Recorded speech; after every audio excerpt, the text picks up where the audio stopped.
Okay, thank you very much. We had a very good weekend in many respects. We're seeing phenomenal numbers in terms of uh, the business we do with other countries and the business we do within our own country. I mean, really phenomenal numbers. We'll be announcing a new statistician sometime over the next 3 or 4 days. We had no confidence. I mean, the numbers were ridiculous, what she announced, but that was just one negative number. All of the numbers seem to be great. And so we'll see how that comes out. And if you remember, just before the election, this woman came out with these phenomenal numbers on Biden's economy. Phenomenal numbers. And then right after the election, they announced that those numbers were wrong. And that's what they did the other day. So it's a scam, in my opinion. My opinion is it's just additional scam. On Russia, Mr. President, can you say, have those nuclear submarines been deployed yet to face Russia?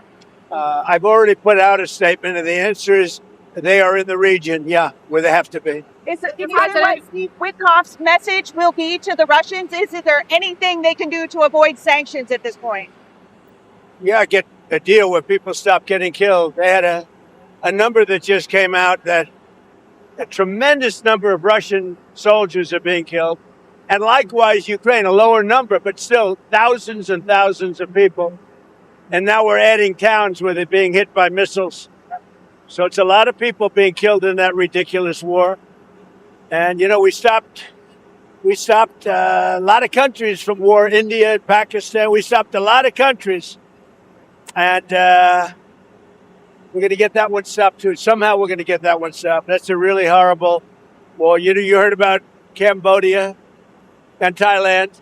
We got that one done. We got the Congo, which was going on for 31 years. Rwanda, that one's done. We stopped a lot of wars. This is the one we seem to be, this should be the easiest to stop, and it's not. I mean, Rwanda and Congo were going on 31 years, and I got it stopped. 8 million people dead, at least. That's what they have, but I think the number's much higher. And the leaders of each country, Rwanda and the Congo, they were great. They were great, and they wanted it stopped. 31 years it went on. We stopped a lot of wars. Serbia, Kosovo was going to be happening, and I don't believe it will now, so we stopped that one too. Yes. You said you had more of an update to give us on Gaza, on the Gaza trip. Can you give us anything now? Only we want the people fed. And we're the only country that's really doing that. We're putting up money to get the people fed. And Steve Witkoff is doing a great job. And we want Israel to get them fed. We're giving some pretty big contributions, basically to purchase food so the people can be fed. We don't want people going hungry, and we don't want people to starve. And there's some bad things happen. Do they see evidence of a genocide in Gaza? I don't think it's that. Look, they're in a war. Some horrible things happened on October 7th, as you know. It was a horrible, horrible thing. One of the worst I've ever seen. I've seen a lot of bad things since I'm president in terms of wars and potential wars. I mean, if you look at the one that we just stopped, they had thousands of people being dead already at the border between Thailand and Cambodia. Thousands of people. And I mean, I've seen some bad things, but that October 7th with Hamas was really, really bad. Mr. President, can you give us an update on Steve Witkoff in Russia and what happens on Friday if the deadline comes and Russia has not agreed to a ceasefire? Well, there'll be sanctions, but they seem to be pretty good at avoiding sanctions. You know, they're wily characters, and they're pretty good at avoiding sanctions. So we'll see what happens. But Steve is focused right now on the border in terms of, we're talking about with Gaza, getting people fed. And he may be going, I think next week, Wednesday or Thursday, may be going to Russia. They would like to see him. They've asked that he meet. So we'll see what happens. Mr. President, what advice do you have for Republicans on Capitol Hill heading into midterms? What do they need to do? What can they do to, hold one of the things they're going to be talking about pretty soon are the tremendous drop in drug prices. You know, we've cut drug prices by 1,200, 1,300, 1,400, 1,500%. I don't mean 50%. I mean 14, 1,500%. Because we're going favored nations. We want the same prices Europe gets. We want the same prices other country gets. And over the years, 25, 30 years ago, it started where they were charging us much more. And I put an end to it, with a letter that you saw last week. So I think that's going to be a point. I don't know how anybody could win an election if they're on the other side of that issue.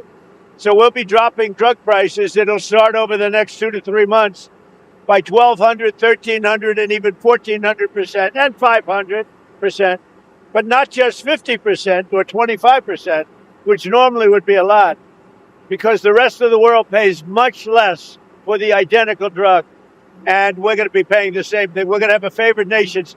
We will pay as low as the lowest nation in the world. And then, Mr. President, I think it just came out $29 billion in July taken in tariff revenue. Could we see a potential rebate here, and what would that look like, and who would qualify? Well, we're going to pay down debt. We have a lot of money coming in, much more money than the country's ever seen, by hundreds of billions of dollars. And there could be a distribution or a dividend to the people of our country. I would say for people that would be middle income people and lower income people, we could do a dividend. But one of the things we're going to be doing is reducing debt. But we have hundreds of billions of dollars pouring into our country now. We should have done this many years ago. And I did it in my first term with China. We didn't get to the rest because COVID hit. And you couldn't really go to France and Spain and Italy and say, let's start talking about some tariffs. But China was paying us hundreds of billions of dollars in tariffs. And we didn't then. And then Biden screwed it all up. He screwed everything he touched. He screwed up. So, thank you. Mr. President, will you endorse Winsome Earl Sears in the Virginia governor's race? Yeah, I would. I would. I think probably she's got a tough race. She shouldn't have. But because the candidate she's running against is not very good. But I think she's got a tough race. But I would, yeah. When will you swear in Jeanine Pirro to be the I U.S. will Attorney for happily D.C.? swear in Jeanine Pirro, who's going to be fantastic at what she does in D.C. Over the next very short period of time. I think she's going to be fantastic. Don't forget, Jeanine Pirro was a great judge and a great prosecutor. And because she was so good, I was there. She was an amazing prosecutor and judge. And because she was so good, they drafted her into show business. And she did fantastic. The Five was the #1 show, et cetera, et cetera. Jeanine Pirro was also really good at that. But her real love is exactly what she's doing. And that's what made her such a success in show business. So Jeanine Pirro is going to be amazing. And I'll swear her in as soon as we can swear her in. We need her. She's going to be amazing.